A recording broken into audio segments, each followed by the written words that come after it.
Hey everybody, it's Mitch, and welcome to my next video. Today, we have got another Dungeons & Dragons 3.5 build video for you. And today, we're going to be doing one that I like to call the Immortal Knight. Now, this is a bit of an interesting build. So basically, what it is it's all about being a knight that is pretty much impossible to do damage to. Now, there are ways for sure to pull this off, but the trick is to make it really hard. So yeah, let's talk about it. So first off, one of the big things, so basically this is going to be all about making that AC as high as we can get it, but also getting our saves as high as we can get them, and getting some things to help us out. So we're going to start off with Paladin, but particularly Paladin of Tyranny, because yes, this is an evil Immortal Knight. So yes, you pick that up, then you pick up, so you just do 2 levels of Paladin, then switch over, and then you're going to want a couple levels of Blackguard, but I know you can't get those yet, so you can move on, grab 3 levels of Hexblade, not a bad option. And then at which point you might be able to get into Blackguard. It's hard to, I haven't looked up exactly the prereqs, but if not, just grab the next class until you can get into Blackguard, and that's going to be the Knight. You're going to want 17 full levels of Knight. It's a large number, I know, but there's some reasons for it. Now, by getting all these levels, the reason why you want Paladin is in order to get, you're going to want to be able to get your charisma to your saves. Although you may actually take the variant of this Paladin to put that to the AC instead. And there's reasons why you'd want to do that, actually. The main one, because Blackguard will get you charisma to AC. And you know what else is going to get you charisma to AC, at least as far as ones from spells? Hexblade at 3rd level. Hexblade will get something at 2nd level that'll get you that. Hexblade will also get you metal, so that's something you're going to want. Now, which will make it so that if you make your save, you're going to be fine. Now, the reason why you want those 17 levels of Knight is at 17th level, Knights get a very unique ability that makes it so that if they roll a nat 1 on a saving throw, it's not actually a nat 1, it's just a 1. And if you have a really high save, then you might still pass.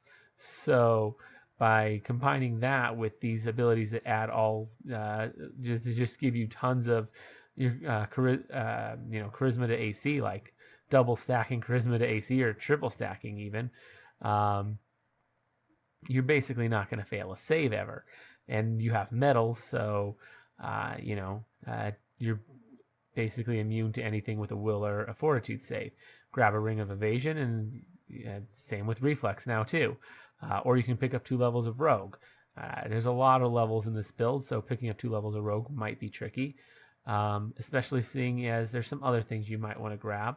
I know picking up 2 levels of Wilder wouldn't be terrible in order to add your touch. You're adding charisma to touch AC. You're going to be wearing a lot of heavy armor, so you're going to have all these bonuses that don't apply, AC bonuses that don't apply to your touch AC, and by adding charisma, you can basically make them apply to. You can sort of make them apply to your AC. Not really. It's more you just gain your gain a bonus to your touch AC. So yeah, you can get that touch AC super high, which with your flat-footed already being super high, you're already looking at flat-footed touch being insane. So it's going to be very difficult to hit you with much of anything with this. This is actually similar to another build that I've done, but this one's a little different, just a little, especially with the Knight included in there. So you're going to want to up your AC as much as possible. because getting that AC as high as you can. So make sure you're wearing that full plate armor. You got your nice big tower shield, or maybe not tower shield since you're not going to be proficient with that, but you got your nice big heavy steel shield. +5s on both of those. Or since we're going to epic, get that even higher.